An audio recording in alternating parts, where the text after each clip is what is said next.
My name is Mike Snow, and after an agonizing 3 weeks, I am back watching Twin Peaks. And oh my god, this episode was amazing! This is great! I am totally enthused about it. It was absolutely glorious. It begins with this great moment where we find out that Ray, this accomplice of Evil Cooper, is apparently a good guy working with Philip Jeffries, who's apparently, I noticed that from the beginning. Why would Jeffries be evil? I thought he was still a good guy. But apparently Jeffries is still a good guy, or something, because he's trying to stop Bob and Evil Cooper, and Ray actually tricks the ultra-perfect Evil Cooper and shoots him. The ultimate criminal gangster is tricked by this guy, and he tries to shoot him right in the chest. And this incredibly scary scene follows it that was actually frightening. And it reminded me a little bit of the first episode where we saw Evil Coop.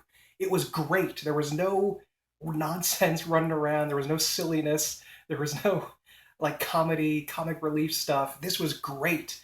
And after this happens, the next 45 minutes to 50 minutes of the show is just this wild, surreal strangeness that has no definable meaning.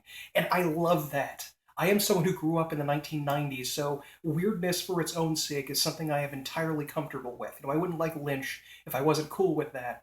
And afterwards, it's hard to explain exactly what goes on because Coop is shot, but he's sort of like resurrected by these weird homeless guys. Not just one that appeared before, but a whole order of them just wander out of the woods in this wonderful, almost time lapse kind of way. Like these spirits appear and begin messing around with Cooper's blood, like smearing it around on his chest and on their faces and everything. It's extraordinary. Afterwards, we cut away to not to an atomic bomb, that comes later, to Nine Inch Nails. And there's just a music break of several minutes while Nine Inch Nails plays a song, which is incredible and it really works. Unlike in the other ones where the song is sort of an outro, or that impossible scene that I didn't like with Jacques Renault listening to that tune in the background for several minutes while the bar is cleaned. This sequence is great because, well, I mean, maybe I'm biased because I really love Nine Inch Nails and I think the music is extraordinary. And it really works in the middle of the episode to kind of set the tone and the feeling of what we're going into and what we're leaving. It really reminded me like the introduction to an opera where you would have this musical segment before the singing begins in order to establish the tone and the start of everything and just get this musical sensation to get you ready for what happens next. And what happens next is incredible. We spend a lot of time going into the lodge space where we see the giant, the big guy who I can't remember the actor's name right now, but I'll put it up here. And he's in this strange room with a woman who's sitting down and dressed like she's from the 1940s and about to sing, and it's all in black and white. And the rich, beautiful black and white looks incredible. Roger Ebert, a person I and David Lynch disagreed with a lot, once said that black and white footage is like a blanket being wrapped over you. It's just sort of warm and snuggly, and he's right on that count. It looked absolutely incredible, this black and white footage for the rest of the story in the lodge space. And just some sort of weird, there was no dialogue or very little dialogue. It's just sound and image, and it looks absolutely magnificent. I love this weird sequence. I think it might have been the White Lodge. I'm not sure what the community is saying about this, but it feels sort of like it's the White Lodge, the counterpoint to the evil one, that the giant and this woman are in. And they're actually in like a castle near an ocean, which would mean that it's the same ocean that Cooper saw before he went through the electricity thing and the weird woman with the pancake eyes. Is that where they are?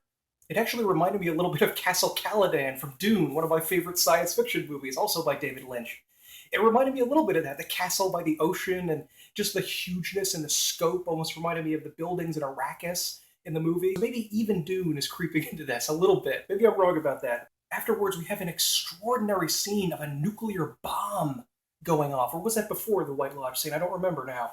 But it's just several minutes of incredible sound and music and the image of a nuclear weapon, the defining symbol of the late 1940s and 1950s, the atomic age that Lynch grew up in, an entire generation was sort of forged by, and just this symbolic energy and explosion of horror and violence and incredible change and science twisted into evil.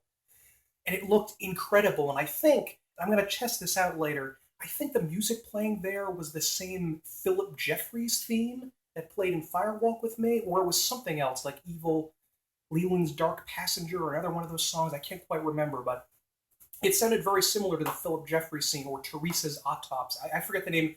The sort of ambient noise tracks kind of blend together for me. I'm going to have to look into that.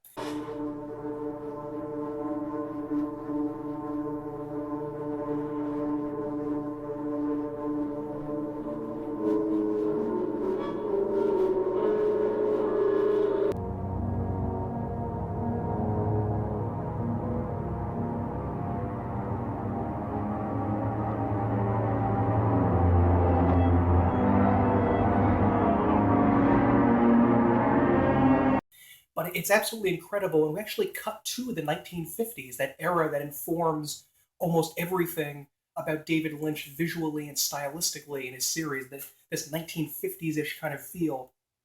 And we just spend the rest of the episode in the past, interacting with characters that have nothing to do with what we were doing before, and I don't mind that at all because it was great. We see these two kids, and then one of the scariest sequences I've ever seen happens, where these bizarre people who are so alien and unusual, just being in their presence evokes this weird, almost time lapse footage phenomenon.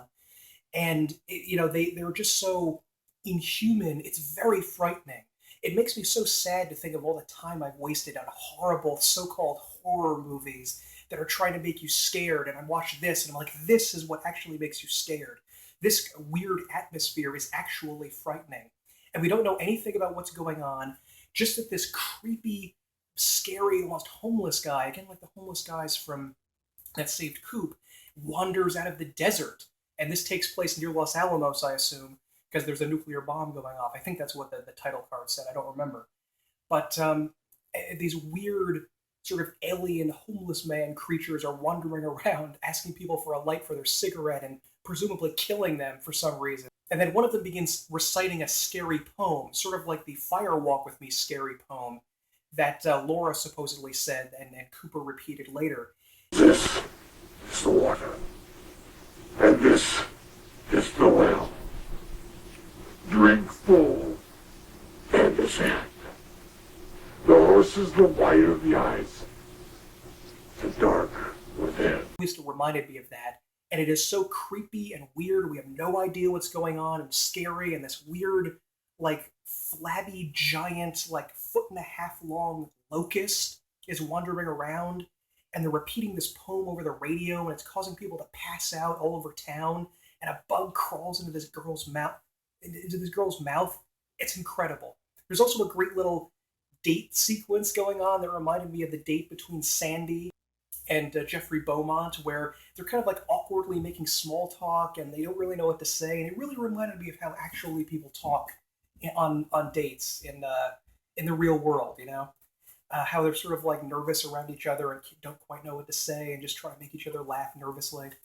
But this episode was amazing. It's definitely the best episode that has yet been shown, or that I've yet seen, excuse me.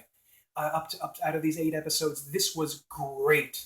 It didn't have much to do with the original story, but I loved it because it was this weird imagery and incredible music, and it really lingered with me. Unfortunately, they were still using, like in the White Lodge, if that's the White Lodge, sequence, sort of CGI effects, which I think really should have been done with conventional effects, where they show the castle and the ocean.